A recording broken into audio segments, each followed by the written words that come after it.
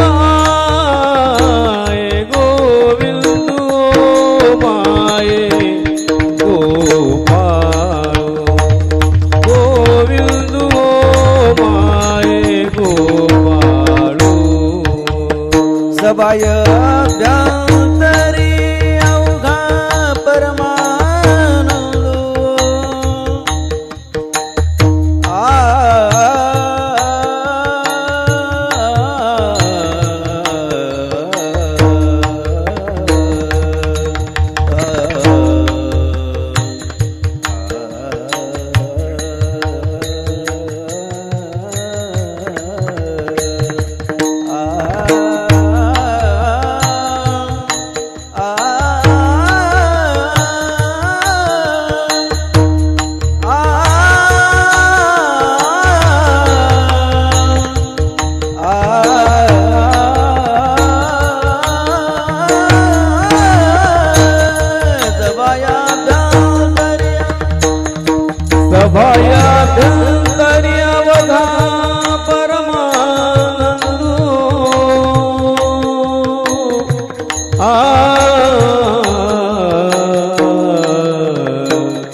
त्रिभंगी देहुडा ठाण मांडोनिया माये कल्पद्रुमा तळी वेणू वाजवितो आहे गोविंदुवो माये गोपाळुवो सबाई अभ्यंतरी अवघा परमानंदुवो. ज्ञानोबा आपल्याला या अभंगामधून परमात्म्याचं वर्णन करून देतात.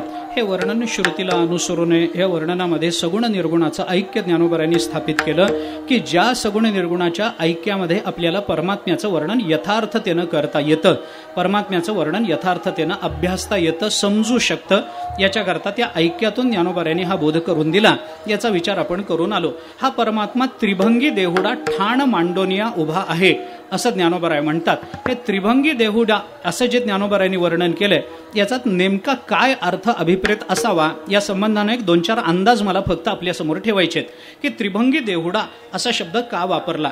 देहुडा शब्दात देहुडा असा शब्द आहे ना, तो शब्द दीड या अर्थाने वापरला जातो. पण देवढा असा शब्द जर घेतला ना तर तो मोठा या अर्थाने वापरला जातो बरं का. देवढा ज्ञानोबारायांनी त्या ज्ञानेश्वरीच्या शेवटी यत्र योगेश्वर कृष्ण या श्लोकाच्या आधी ते माझ्या मुलांकडे तुमच्यापेक्षा 1.5 पट संख्या जास्त आहे सैन्याची, तिथं देवढा शब्द वापरला. मोठं या अर्थाने देवढा शब्द तिथं आला. देवढा म्हणजे मोठा. आता मला याच्यात सांगायचंय काय, थोडासा विचार की त्रिभंगी देहुडा ठाण मांडोनिया माये. हा त्रिभंगी देहुडा आहे म्हणजे काय आहे त्याचा पहिला अर्थ सांगतो. त्रिभंगी देहुडा आहे म्हणजे 3 ठिकाणी तो भंग पावलेला आहे. एक मांडीत तो वाकला, गुडघ्यात तो वाकला आणि टाचेत तो वाकला, म्हणजे तळव्यात तो वाकला. अशा 3 ठिकाणी तो परमात्मा उभा आहे आणि 1.5 पायावर उभा आहे असा सरळ त्याचा अर्थ आपल्याला करता येतो. पण हे 3 ठिकाणी वाकडं असूनही 3 ठिकाणी वाकडं असूनही ठाण मांडोनिया उभा राहतो याचा अर्थ करताना कसा करायचा. एक 2-3 अर्थ मी आपल्याला सांगतो. पहिला अर्थ त्या संबंधानं असा आहे की या 3 ठिकाणी वाकडा असूनही तो 3 गुणांवर ठाण मांडून उभा आहे.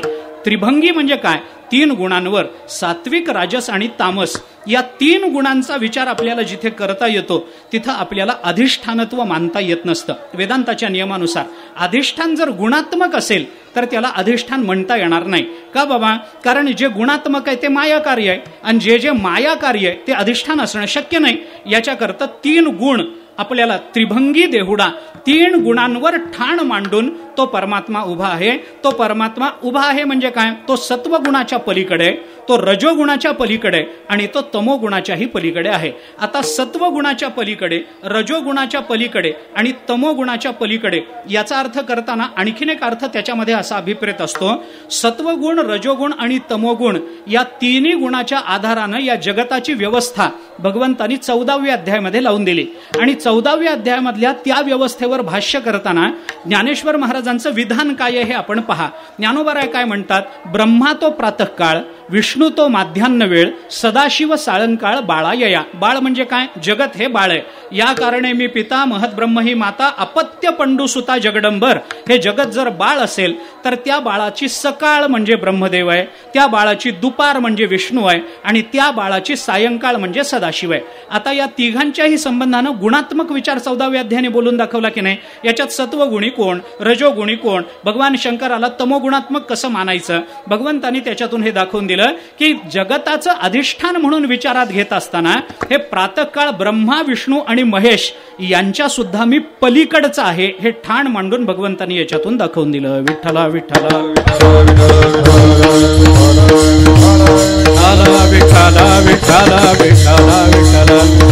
म्हणजे परमात्मा या गुणांच्या पलीकडचा आहे. सत्यज्ञानानंत गगनाचे प्रावर्ण, नाही रूप वर्ण गुण जेथे. त्रिभंगी असताना या तिन्ही गुणांवर ठाण मांडून परमात्मा उभा आहे. म्हणजे तिन्ही गुणांच्या वर परमात्मा आहे. म्हणजे त्याच्या ठिकाणी गुणसंपर्क नाही, गुणसंस्पर्श त्याला नाही. हे भगवंत आहे ज्ञानोबरायांनी त्या त्रिभंगी देहुडा या पदातून आपल्याला दाखवून दिलं. अजून एक विचार आपल्याला त्रिभंगी या पदातून करता येतो. परमात्मा त्रिभंगी देहुडा उभा आहे म्हणजे काय उभा आहे? तिन्ही गुणांपेक्षा तो मोठा आहे, हा एक अर्थ झाला. दुसरा एक विचार आपण करा.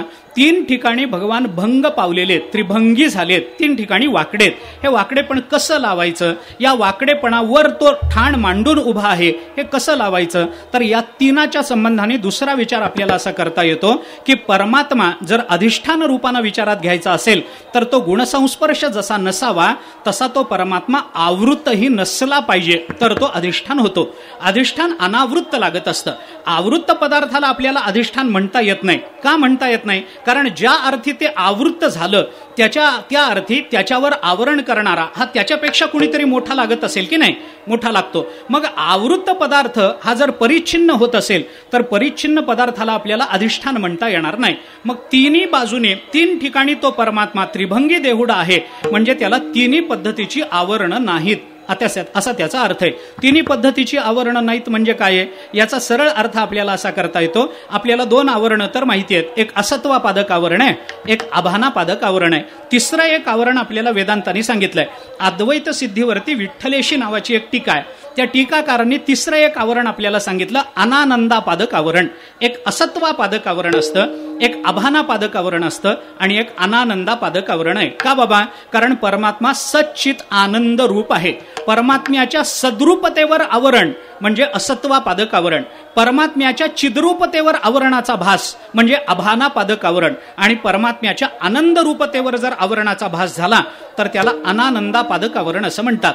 या तिन्ही आवरणाच्या पलीकडे परमात्मा आहे हे दाखवण्याकरता परमात्मा त्रिभंगी देहुडा असूनही त्याच्यावर ठाण मांडून उभा आहे. म्हणजेच तो परमात्मा या तिन्ही आवरणाच्या पलीकडे असणारं अधिष्ठान आहे. विठ्ठला विठ्ठला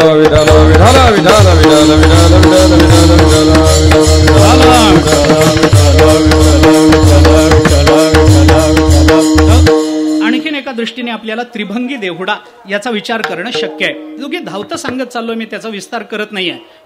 आणखीन एका पद्धतीनं याचा विचार करणं शक्य आहे. आपल्याला व्यष्टी आणि समष्टी या सगळ्या विश्वाच्या अभिमानी देवतांचा विचार वेदांतामध्ये दिसून येतो बरं का. मग व्यष्टीच्या अभिमानी कोण आहे? तो प्राज्ञ कसा, अमुक कसा, तमुक कसा, हे सगळं आपल्याला पाहता येतं. तसं समष्टी विश्वाचा, जगताचा अभिमानी या 3 देवता आपल्याला सांगितल्या की नाही? वैश्वानर आहे, हिरण्यगर्भ आहे आणि ईश्वर आहे. बरोबर. वैश्वानर, हिरण्यगर्भ आणि ईश्वर समष्टीचे अभिमानी देवता आहेत. या तिन्ही देवतांच्या पलीकडे मी आहे हे सांगण्याकरता परमात्मा त्रिभंगी देहुडा ठाण मांडून उभा आहे, असा एक अर्थ आपल्याला तिसरा याच्या संबंधामध्ये करता येतो. परमात्मा वैश्वानराच्या आता हे सगळं विस्ताराचा मला वाव नाहीये, वेळ नाहीये.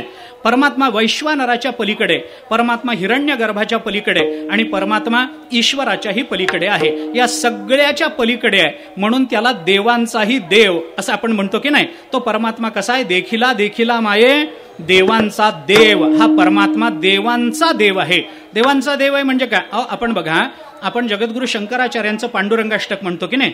या पांडुरंगाष्टकाच्या शेवटी या शेवटच्या श्लोकामध्ये आचार्याने पांडुरंगाचं वर्णन करताना काय सांगितलंय? आचार्य म्हणतात, अजम रुक्मिणी प्राण संजीवनंतम परमधाम कैवल्यमेकं तुर्यम प्रसन्नम प्रपन्नार्तिहम देव देवम परब्रह्मलिंगम भजे पांडुरंगम. हा परमात्मा कसा आहे? प्रसन्नम प्रपन्नार्थित्व हे सोडून द्या आता, पण देव देवम, देवांचाही देव असणारा तो परमात्मा, त्याचं आम्ही भजन करतो. कोण आहे तो परमात्मा? परब्रह्मलिंगम भजे पांडुरंगम. पांडुरंग असा हा देवांचाही देव असणारा परमात्मा आहे. आपण रोजच म्हणतो, मला त्याबद्दल आता विस्तार करायचा नाहीये. आम्ही ज्याचे दास त्याचा पंढरीये वास, तो हा देवांचाही देव, काय कळी काळाचा भेव, तुकोबाराय बोलून दाखवतात ना. हा परमात्मा देवांचाही देव आहे, म्हणजे तो ब्रह्मदेव विष्णू शंकर यांचाही देव आहे. आणि तोच परमात्मा वैश्वानर हिरण्यगर्भ आणि ईश्वर यांचाही देव आहे, यांच्याही पलीकडचा आहे. या तिन्हीच्या पलीकडचा तो परमात्मा आहे हे कळावं याच्याकरता तो त्रिभंगी देहुडा उभा आहे. विठ्ठला विठ्ठला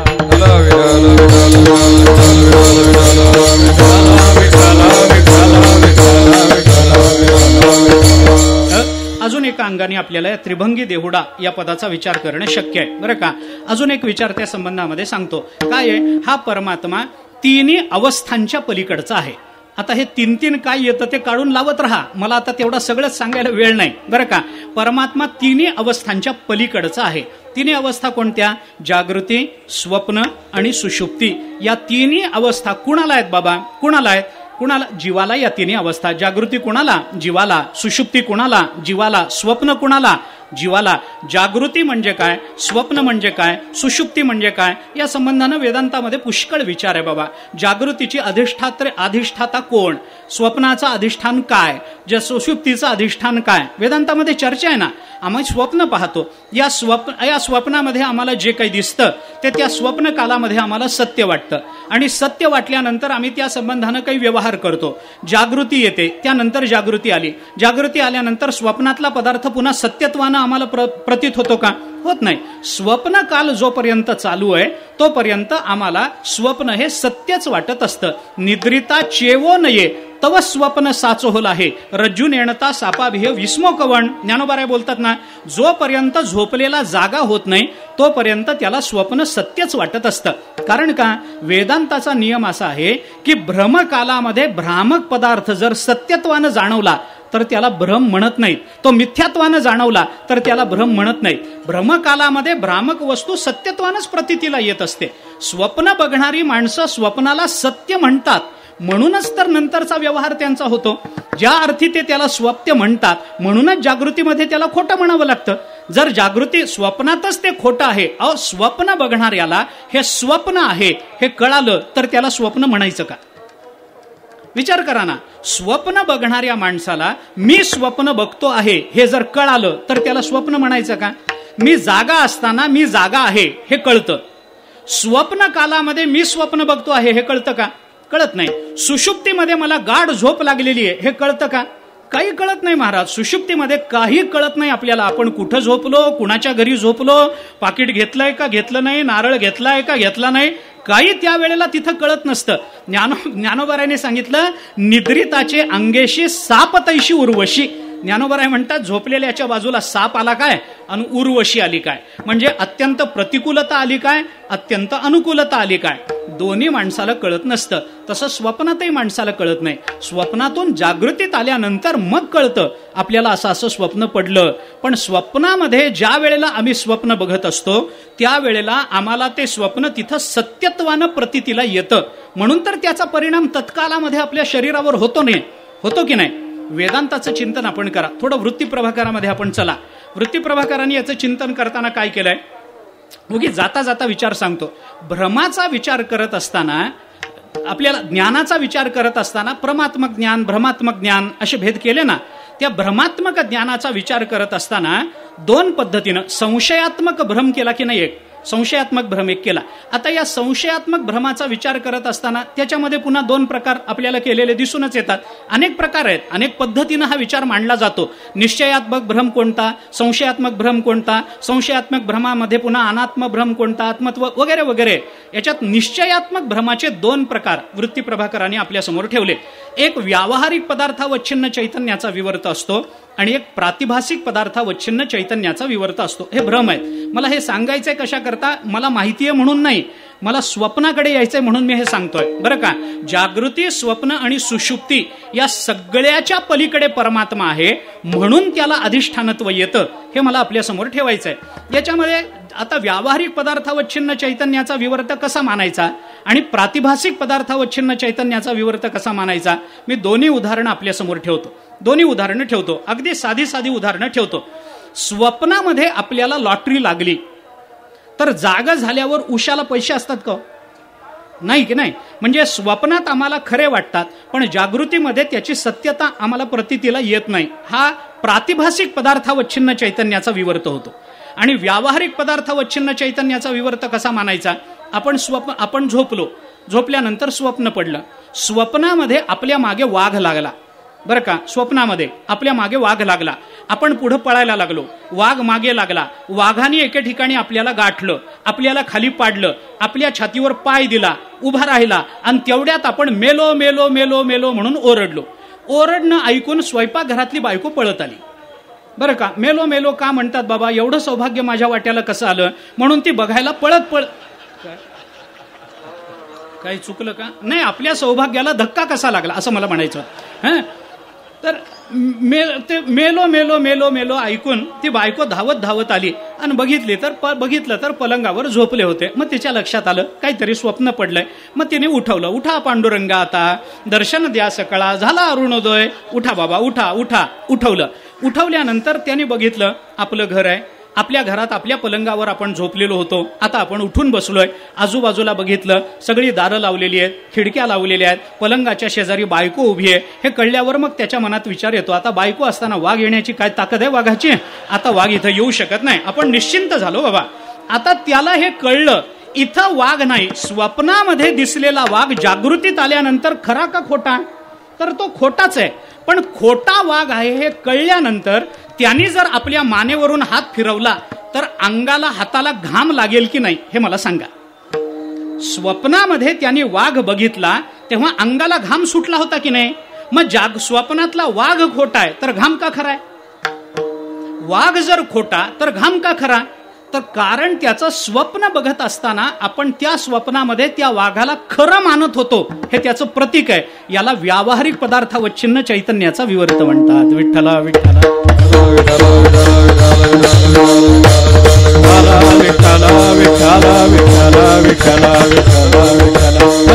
आता फक्त मुद्दा असा आहे की या तिन्ही अवस्थांच्या पलीकडे परमात्मा आहे. तो त्रिभंगी देहुडा असा आहे. तिन्ही अवस्थांना वाकडं करून तो त्याच्यावर ठाण मांडून उभा आहे. याचा अर्थ काय आहे, याचा अर्थ या तिन्ही अवस्थांच्या अधिकरणामध्ये तो परमात्मा आहे. स्वप्नाचं अधिष्ठान काय मानायचं, याच्यामध्ये वेदांतामध्ये दोन पक्ष आहेत आणि सुदैवाने ह्या दोन्ही पक्षाचा स्वीकार वेदांताने केलाय. दोन पक्षाचा विचार आहे त्याच्यामध्ये. कोण मानायचं, अंतःकरणावच्छिन्न जीवचैतन्य हे स्वप्नाचं अधिकरण मानायचं का केवळ ब्रह्मचैतन्य हे स्वप्नाचं अधिकरण मानायचं. या संबंधामध्ये वाद जरी असले तरी दोन्ही पक्ष वेदांतांनी स्वीकारलेले आपल्याला दिसून येतात. म्हणजे मूलाज्ञानावच्छिन्न ब्रह्मचैतन्य हेही अधिकरण मानता येतं आणि अंतःकरणावच्छिन्न जीवचैतन्य हेही स्वप्नाचं अधिकरण मानता येतं. आणि अशाच अधिकरणाचा विचार जर आपल्याला सुषुप्ती आणि जागृतीच्या अवस्थेमध्ये जर मानता येत असेल तर जागृती, स्वप्न आणि सुषुप्ती या तीन अवस्था ज्याच्या अधिकरणावर जीवाला भोगाव्या लागतात त्या अधिकरणालाच त्या तीन अवस्थांनी बद्ध करता येतं. असा विचार आम्हाला करता येत नाही. म्हणून या तिन्ही अवस्थांच्या पलीकडे मी आहे हे सांगण्याकरता परमात्मा त्रिभंगी देहुडा ठाण मांडून उभे आहेत. विठ्ठला विठ्ठला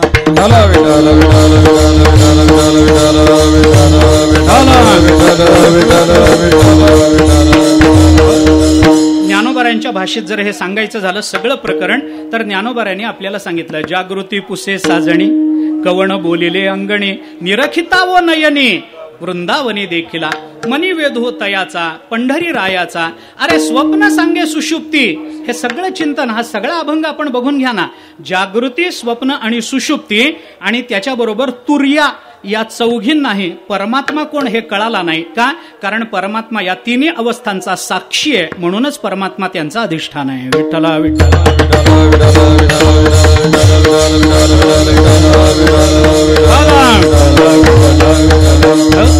म्हणून परमात्मा त्रिभंगी देहुडा असा उभा आहे. हे त्रिभंगी देहुडा, देहुडा शब्द मोठा या अर्थाने आपल्याला घेता येतो आणि दीड या अर्थाने आपल्याला घेता येतो. परमात्मा या सगळ्यांपेक्षा मोठा आहे म्हणून तो त्रिभंगी आहे. अजून एक अर्थ आपल्याला शेवटचा अर्थ पुष्कळ आहेत माझ्याजवळ, पण आता शेवटचा सांगतो. परमात्मा त्रिभंगी ठाण मांडून उभा आहे. हे त्रिभंगित्व परमात्म्याचं काय आहे, याला त्रिपुटीचा विचार लावावा लागतो. ज्ञाता ज्ञेय ज्ञान या त्रिपुटीच्या पलीकडे परमात्मा आहे. त्या त्रिपुटीच्या पलीकडे परमात्मा ठाण मांडून उभा आहे. का? कारण त्रिपुटीमध्ये परमात्म्याचा अन्वय असतो, पण परमात्म्यामध्ये त्रिपुटीचा व्यतिरेक मानावा लागतो. त्रिपुटीमध्ये परमात्मा आहे की नाही, मानावा लागतो. ज्ञाता ज्ञेय ज्ञान आपल्याला मानायचंय, तर ज्ञाता ज्ञेय ज्ञान यांच्या सापेक्षत्वानं आपल्याला परमात्मा मानून चालत नाही, यांच्या निरपेक्षत्वानं मानावा लागतो. 15व्या अध्यायामध्ये ज्ञानोबारांनी केलेलं चिंतन काय? ज्ञातृज्ञेया विहीन नुसधेची जे ज्ञान, सुखा भरले गगन गाळी वजे. याची संगती कशी लावता विचार करा. ज्ञातृज्ञेय विहीन असणारं जर ज्ञान असेल, म्हणजे ज्ञातृज्ञेयाच्या निरपेक्षत्वानं जर ज्ञान असेल, तर त्या ज्ञानाला अधिकरणत्व देता येतं. जे ज्ञेय ज्ञाता आणि ज्ञानाच्या निरपेक्षत्वानं असेल, त्या ज्ञेयालाही अधिकरणत्व देता येतं. आणि ज्ञाता जो ज्ञेय आणि ज्ञानाच्या निरपेक्षत्वानं आला असेल, तर त्या ज्ञात्यालाही आपल्याला अधिकरणत्व देता येतं. का? कारण निरपेक्षत्व आलं, दोन्हीच्या निरपेक्षत्वानं एकाचा विचार आला की तिथं आपल्याला परब्रह्म रूपतेचा विचार करावा लागतो. तसंच प्रमाता प्रमाण, प्रमेयाच्या संबंधानं आपण विचार करा. परमात्म्याला प्रमेय म्हणता येत नाही, परमात्म्याला प्रमाणही लागू पडत नाही, परमात्मा प्रमाताही होत नाही तसं जर बघितलं तर, कारण हे तिन्ही एकमेकांवर अवलंबून असणारे आहेत. ज्ञानोबारायांनी अनुभवामृतामध्ये केलेलं चिंतन आपण बघा. ज्ञानोबाराय म्हणतात याला विशो नाही कोणाही, या प्रमेयत्वची नाही. ज्ञानोबाराय बोलतात ना की हा परमात्मा कुणालाच विषय होत नाही, म्हणून परमात्म्याला प्रमेयत्व देता येत नाही. कारण परमात्म्याला प्रमेयत्व दिलं गेलं की परमात्म्याला जडत्व येतं, जडत्व आलं की त्याला दृश्यत्व येतं, दृश्यत्व आलं की परिच्छिन्नत्व येतं, परिच्छिन्नत्व आलं की ते मायाकार्य होतं. याच्याकरता परमात्म्याला प्रमेयत्व देता येत नाही. का देता येत नाही? कारण प्रमेयाचं प्रमेयत्व त्या प्रमेयाला सिद्ध करणाऱ्या प्रमाणावर अवलंबून असतं. याला त्रिपुटी असं म्हणतात. या प्रमाणावर अवलंबून आहे. परमात्म्याकडे कोणतं प्रमाण चालतं बाबा? कोणतंही प्रमाण चालत नाही. अनुभवामृताच्या दुसऱ्या प्रकरणामध्ये ज्ञानोबारायांनी आपल्या सद्गुरूंचं चिंतन करताना, त्यांचं स्वरूप सांगताना ही भाषा बोलून दाखवली की बाबा याला जो तो ही शब्दी के मिळवू अनुमानाची मांदी, प्रमाणा वो नेदी कोणाही मा. कोणत्याही प्रमाणाला हा परमात्मा प्रतिसाद देत नाही, ओ देत नाही. म्हणजे काय झालं? प्रमाणाला ओ देत नाही म्हणजे तो प्रमाताही होत नाही, आणि प्रमाणाला ओ देत नाही म्हणजे ते प्रमेयही होत नाही. म्हणजे प्रमाण, प्रमेय आणि प्रमाण, प्रमेय आणि प्रमाता ही त्रिपुटी त्या परमात्म्याजवळ चालत नाही. म्हणून परमात्मा या त्रिपुटीपेक्षा वेगळा आहे, उपाधीपेक्षा वेगळा आहे. उपाधी वेगळे तुम्ही निर्विकार, काहीच संसार तुम्हा नाही, ऐसे मज करुणी ठेवा नारायणा, समूळ वासना नुरवावी. हे तुकोबारायांचं चिंतन जरी आपण डोळ्यासमोर ठेवलं तरी परमात्मा या त्रिपुटीपेक्षा भिन्न आहे. म्हणजे परमात्मा अधिष्ठान म्हणून जर विचारात घ्यायचा झाला तर तो त्रिभंगी देहुडा आहे आणि ठाण मांडोनी आहे. याच्यात जर त्याचं अधिष्ठानत्व सिद्ध करून ज्ञानोबारायांना त्या परमात्म्याचं अधिष्ठान रूपानं वर्णन करायचं असेल तर त्रिभंगी देहुडा आहे. याचे इतके अर्थ सामान्यत्वानं आपल्याला करता येऊ शकतात. परमात्मा त्रिपुटीपेक्षा वेगळा आहे, परमात्मा वैश्वानर हिरण्यगर्भ ईश्वरापेक्षा वेगळा आहे, परमात्मा तिन्ही अवस्थांपेक्षा वेगळा आहे, परमात्मा तिन्ही आवरणांपेक्षा वेगळा आहे, परमात्मा तिन्ही गुणांपेक्षा वेगळा आहे. म्हणून तो ठाण मांडोनिया उभा आहे. आणि असा या जगताचं अधिष्ठान असणारा परमात्मा तो काय करतो तर कल्पद्रुमातळी वेणू वाजवितो आहे. मग आता हा वेणू वाजवणारा आणि जगताचं अधिष्ठान असणारा जो परमात्मा, त्या परमात्म्याच्या संबंधानं काही ओळख आम्हाला सांगता का? त्याचं नाव, गाव, पत्ता बित्ता काही सांगता का? ज्ञानोबारायांनी सांगितलं त्याचं नाव मी तुम्हाला सांगतो. अभंगाचं दुसरं चरण आहे. गोविंद गो माये गोपाळू,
अभ्यंतरी अवघा परमानंदो सभाय अभ्यंतरी अवघा नंदो गोविंद गोमाये गोपाळो गोविंद गोमाये गोपाळो या परमात्म्याचं नाव काय? गोविंदू ओ माये गोपाळू ओ. काय बाबा तो कसा आहे? सबाई अभ्यंतरी अवघा परमानंदू ओ. नाव कळलं, त्याचं रूप सांगा आम्हाला. ज्ञानोबाऱ्यांनी रूप सांगितलं. सावळे सगुण सकळ जीवाचे जीवन, घनानंद रूप पाहता हरपले मन. हा परमात्मा कसा आहे? सावळा आहे. हा सावळा आहे, याच्यामध्ये अनेक गोष्टी लपलेल्या आहेत बरं का. हा काळा आहे, हा सावळा आहे, असे दोन्ही पद आपल्याला पाहायला मिळतात. ठाईचाची काळा, अनादि बहु काळा, म्हणून वेदा चाळा लावी लागे माय. असा परमात्मा काळा आहे, तो सावळाही आहे. सावळा होणं याचा अर्थ काय? तो सगुण होणं. आणि काळा होणं याचा अर्थ काय? तो निर्गुण राहणं. असा त्याच्यातला एक जाता जाता बारीक फरक आपल्याला करता येतो. असं का म्हणायचं? कारण काळ्या रंगाचा स्वभाव आहे बरं का. काळ्या रंगाचा स्वभाव काय? मी विनोदाने अनेक वेळेला सांगतो. एखादं सुंदर चित्र काढा, सुंदर चित्र काढा, आणि चित्र काढून झाल्यानंतर त्या चित्रावर एक तांब्याभर काळा रंग ओतून द्या. काय होतं? कुठलाच रंग नंतर आपल्याला दिसत नाही. दुसऱ्या रंगाला वर येऊ न देणं हा काळ्या रंगाचा स्वभाव आहे. लक्षात आलं का मला काय म्हणायचंय ते? काळा रंग काय आहे? दुसऱ्या रंगाला वर येऊ न देणं हा काळ्या रंगाचा स्वभाव आहे. त्यामुळं ब्रह्मभिन्न पदार्थाचं अस्तित्वच न मानलं गेलं की तिथं काळेपणाचा विचार करावा. आणि सावळं म्हणजे काय? ते पूर्ण काळं नाही आणि पूर्ण गोरं नाही, अशा मध्ये ते उभं असतं. त्याला आपल्याला सगुण म्हणता येऊ शकतं. असा हा परमात्मा सावळे सगुण सकळ जीवाचे जीवन आहे. पण घनानंद रूपता, त्या आनंद रूप परमात्मा आहे. त्याला पाहिल्याबरोबर आपलं मन हरपून जातं. आणि हा परमात्मा जसा अधिष्ठान आहे, त्या अधिष्ठानाचं नेमकं लक्षण काय आहे हे ज्ञानोबाऱ्यांनी आपल्याला शेवटी सांगितलं की बाबा हा परमात्मा या सगळ्याला शून्य स्थावर जंगम व्यापुनी राहिला अक्कळ. काय असतं? कारणाचा विचार करताना कार्य ज्याच्यापासून निर्माण झालं त्याला कारण रूपता देणं हे त्या मानानं ढोबळ असतं. ऐका, मी थोडं स्पष्ट बोलतो, थोडं बारीक आहे, ऐका मला काय म्हण. 1-2 मिनिटात संपवतो. ज्याच्यापासून कार्य निर्माण होतं ते त्याचं कारण आहे, हा सामान्य विचार झाला. पण इथं विचार करत असताना उपादान कारणाकडे हे सगळं लागतंच असं नाही. कारण निर्मितीमध्ये आपल्याला उपादानाबरोबर निमित्ताचा विचार करावा लागतो. नुसती माती आहे पण कुंभार दादा नाहीत, काय मडकं तयार करता? काय मडकं तयार होईल? होणार नाही. आपल्याला निमित्ताचा विचार उपादानाबरोबरीनं निर्मितीत घ्यावा लागतो. पण ज्या वेळेला लयाचा विचार केला जातो त्यावेळेला निमित्ताचा विचार करण्याचं कारण राहत नाही. त्यामुळं जे ज्याच्यापासून निर्माण होतं ते त्याचं कारण आहे असं स्पष्ट मानण्यापेक्षा जे ज्याच्यामध्ये लय पावतं तेच त्याचं उपादान कारण असतं, हा जास्त काटेकोर लक्षणाचा विचार आहे बरं का. उत्पत्तीपेक्षा लयामध्ये आपल्याला उपादानाचा विचार जास्त काटेकोरपणानं करता येतो. कारण उत्पत्तीमध्ये आपल्याला निमित्ताचा आधार घ्यावा लागतो, पण लयामध्ये निमित्ताचा आधार घ्यायचं काही कारण नाही ना. हे सगळं ज्याच्यामध्ये सम्मिलित होऊन जातं, हे ज्याच्यामध्ये विलीन होऊन जातं, तेच त्याचं उपादान कारण असतं. आणि म्हणून उपादान कारण तो त्रिभंगी देहुडा ठाण मांडोनी आहे, हे त्याचं कारणत्व दिलं गेलं. पण ठाण मांडून उभा असणारा त्याच्या कारणत्वाचं नेमकं लक्षण काय आहे याचा विचार करायचा असेल तर ज्ञानोबाऱ्यांनी सांगितलं, हे ज्याच्यामध्ये सगळं आत जातं आणि तरीही या सगळ्याला जो व्यापून उरतो त्याला आपल्याला परमात्मा आणि कारणरूपता देता येते. अभंगाच्या शेवटच्या चरणामध्ये शून्य स्थावर जंगम व्यापुनी राहिला कळ. शून्य स्थावर जंगम व्यापुनी राहिला कळ. शून्य स्थावर जंगम व्यापुनी राहिला कळ. शून्य स्थावर जंगम व्यापुनी राहिला कळ. शून्य स्थावर जंगम व्यापुनी राहिला कळ. शून्य स्थावर जंगम व्यापुनी राहिला कळ.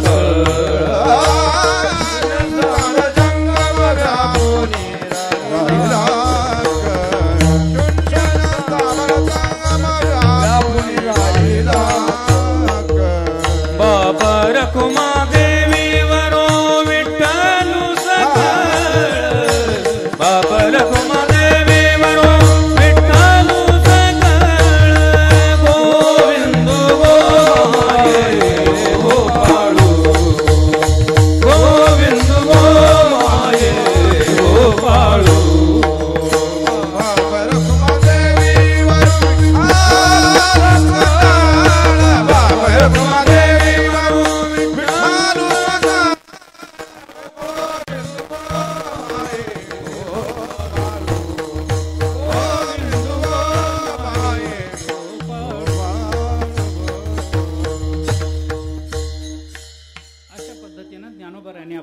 परमात्म्याचा बोध या अभंगामध्ये करून दिला.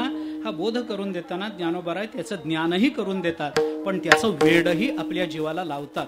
ज्ञानामध्ये वेड लागत नाही आणि वेड ज्ञान होत नाही.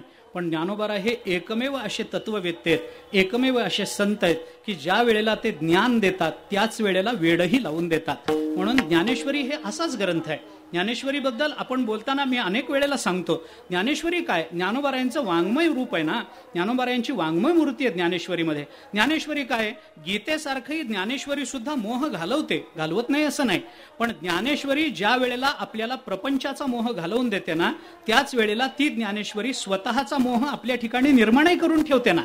म्हणजे आपल्याला ज्ञानही देते आणि आपल्याला वेडही लावते. हे ज्ञानेश्वरी करते ना, ज्ञानोबाराय तेच करतात. परमात्म्याचं ज्ञानही आपल्याला देतात निर्गुण निराकाराच्या रूपानं आणि त्या परमात्म्याचं वेडही आपल्याला लावून देतात सगुण साकाराच्या रूपानं. ही दोन्ही कार्य ज्ञानोबारायांनी प्रस्तुत अभंगामधून केलेली आपल्याला दिसून येतात. त्या परमात्म्याचं चिंतन ज्ञानोबारायांच्या तुकोबारायांच्या शब्दाच्या अनुषंगानं करणं, याच्यातच मानवी जीवनाचं सार्थकत्व सामावलेलं आहे. हे ओळखून आपण त्या वाङ्मयाचा आश्रय करावा आणि त्या वाङ्मयाच्या आधारानं परमात्म स्वरूपाचा बोध प्राप्त करून घेऊन परमात्म्याची भक्ती जगत कल्याण आणि आत्मकल्याणाकरता अविरत करत राहणं हा धर्म म्हणून आपण स्वीकारावा अशी सगळ्यांच्या चरणी प्रार्थना करतो. झालेली सेवा माऊलींच्या आणि सद्गुरू श्री जोग महाराजांच्या चरणी समर्पित करू. वाणीला विराम देऊ. ज्ञानेश्वर माऊली तुकाराम